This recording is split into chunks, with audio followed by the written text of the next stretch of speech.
सबसे पहले संगठन में स्त्री लोग हम यहाँ आए और आके चार सबसे माने नहीं रखता, सबसे माने है आज छोटा काम हमारा जो है हम 12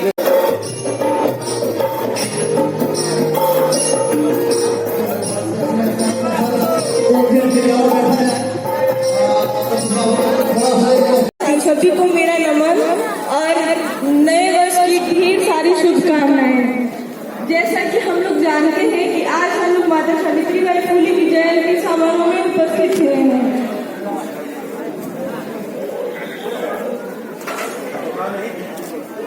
इनके इतिहास के बारे में तो हम सभी लोग जानते हैं, लेकिन जैसे पहले लड़कियों को घर से बाहर भी नहीं निकलने दिया जाता था, तभी महात्मा पुरुष ने ये ज्योतिराव फुले ने ये बात सोची कि जब एक पुरुष पढ़ता है तो सिर्फ वो अपने लिए पढ़ता है, क्योंकि उसके पास समय का अभाव होता है।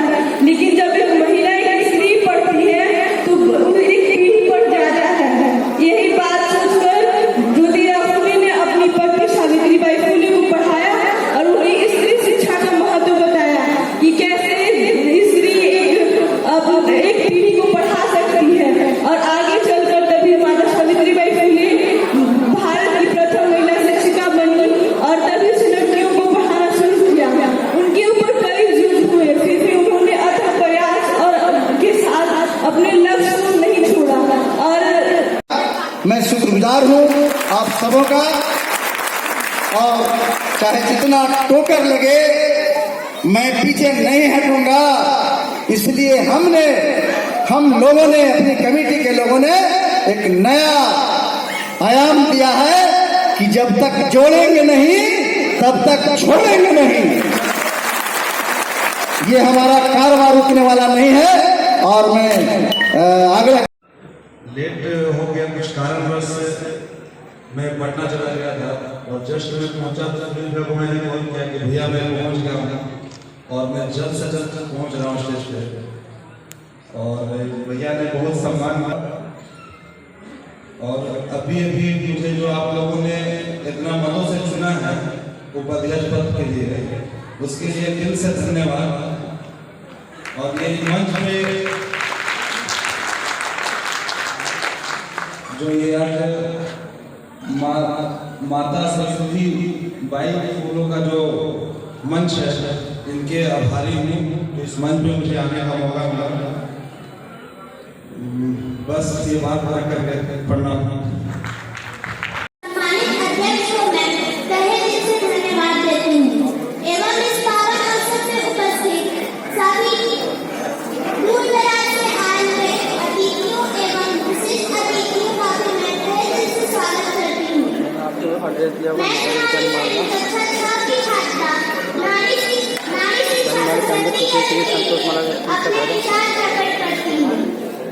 शिक्षा जो मनुष्य के जीवन का सबसे महत्वपूर्ण हिस्सा होता है। शिक्षा पर स्त्री पुरुष सबका समान अधिकार होता है। प्राचीन काल में नारी शिक्षा को ज्यादा महत्व दिया जाता था। उस समय नारी को शिक्षित करना आवश्यक नहीं माना जाता था, परंतु अब के युग में नारियों को शिक्षित करना आवश्यक प्रतीत हो रहा है। शिक्षा के क्षेत्र आगे बढ़ेगा तो समाज शिक्षित नहीं बन पाएगा। बहुत लोग नारी शिक्षा के विरोध में कहते हैं औरतों का दुकान है आपको, परंतु वे गलत है। उन्हें यह पता होना चाहिए कि अगर एक पुरुष शिक्षित होता है तो वो स्वयं शिक्षित होता है, लेकिन अगर एक औरत शिक्षित होती है तो वो अपने पूरे परिवार को शिक्षित करती है। ऐसे नहीं हमारे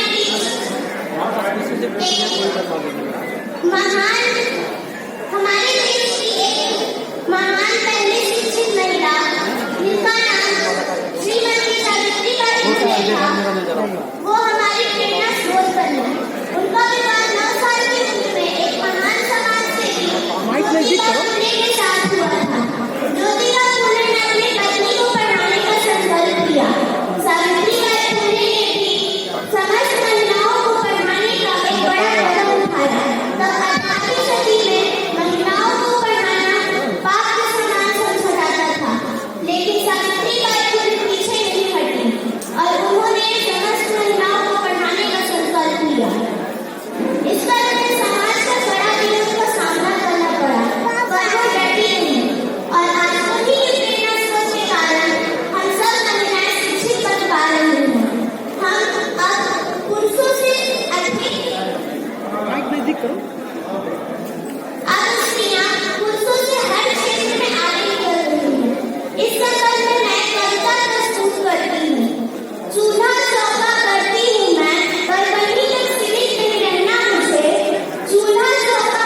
गरीब से अमीर बन सकते हैं और यहाँ तक कि अब गोरे से काले भी हो जाते हैं। टेक्नोलॉजी का जमाना है, लेकिन दुनिया में कोई ऐसा आजार, दुनिया में कोई ऐसा कानून नहीं बनी।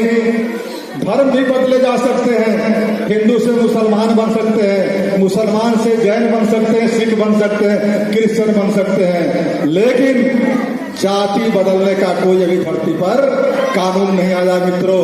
जाति एक यथार्थ है और उसका पीड़न सदियों से आप और हम सहते आ रहे हैं। इसलिए आज इस मौके पर, आज माता सावित्रीबाई फुले के जयंती के मौके पर आपको संकल्प लेने की जरूरत है कि हम यहाँ से जाएंगे तो अपना जो मेरा समाज है, अति पिछड़ा वर्ग का समाज, उस समाज को हम अपनाएंगे, उसको हम अपना मानेंगे और कभी अपना मान करके हम सत्ता और सरकार पर कब्जा हासिल कर सकते हैं, कब्जा कर सकते हैं मित्रों। और इसी की जरूरत है। आज बिहार के अंदर सरकार है, बिहार के अंदर सरकार क्या है, मैं एक उदाहरण के तौर पर बताना चाहता हूँ। एक सरकार पहले से जो कांग्रेस के राज में हुआ करती थी, ब्राह्मणों के या वर्चस्व था, सवर्णों के वर्चस्व वाली सरकार थी, जो आज की तारीख में भारतीय जनता पार्टी हो गई है। लेकिन भारतीय जनता पार्टी के इतर एक दूसरी सरकार है जो मध्यवर्गीय जातियों का रिप्रेजेंट करती है, उसमें जादव, कुर्मी, बनिया वगैरह वगैरह जातियां आती है। उस पार्टी का नाम राष्ट्रीय जनता दल है मित्रों। ये दो पार्टी है। उसी तरह से उत्तर प्रदेश में भी दो पार्टी थी, एक कांग्रेस का जगह ले लिया भाजपा और दूसरा समाजवादी पार्टी। लेकिन एक तीसरी पार्टी बिहार की सत्ता में संतुलन करने के लिए बनी, जैसे उत्तर प्रदेश में बना है। उत्तर प्रदेश में काशीराम जी पैदा हुए और काशीराम जी ने बहुजन समाज पार्टी बनाया और बहुजन समाज पार्टी जो है मायावती को, एक चमैन घर में पैदा लेने वाली महिला, उत्तर प्रदेश के मुख्यमंत्री बनी। अगर वह करप्ट नहीं होती, तानाशाह नहीं होती, आज तक उत्तर प्रदेश जो हिंदुस्तान का सबसे बड़ा सत्ता है, प्रधानमंत्री के बाद अगर कोई सबसे बड़ा प्रदेश है और प्रदेश का बागडोर की सत्ता है, उसका नाम उत्तर प्रदेश है। उत्तर प्रदेश के सत्ता पर काबिज करने का काम मायावती जी ने किया।